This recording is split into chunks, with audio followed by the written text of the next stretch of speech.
Alright, so part 2, what led me towards Islam. So as I mentioned in my introduction, there wasn't one thing that made me decide to convert to Islam. The way I can explain it best is that basically all my doubts that I had in Judaism were properly explained in Islam. When I started reading the Quran, I realized that everything in it to me made sense. Everything about Islamic theology made sense. All the questions I had were answered in Islam, and this is why I finally ended up accepting Islam. But when people ask me, what's the first thing that made you think about Islam? If I think about it, this might seem a bit strange, but the first thing that really got me thinking about Islam ever in the first place, like ever got me considering Islam as a religion, was actually prostration during prayer. Now this might sound weird, but basically, when I mentioned in my previous part, when I was searching for, answers in Judaism, I started reading the Tehillim, which is the book of Psalms. When I started reading it, what I noticed, what was mentioned over and over and over and over again was prostration during prayer. And basically King David was saying that he was prostrating during prayer to God.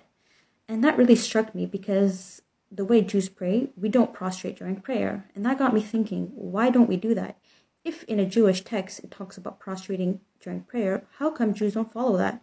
And I basically started doing some research on that, and all the research I did, to me, didn't make sense. Nothing that I found had actual proper basis in the Torah or from God, so to me it was just like made up reasons from rabbis. Long story short, it was really hard for me to accept Islam because the way I was taught was in Judaism. And to me, Judaism and Islam were completely opposing religion. And I really believed in Judaism. I believed in God. And I felt so strange just like throwing away my religion and accepting a new one. I was like, I believe in God. How can I just, accept a new religion?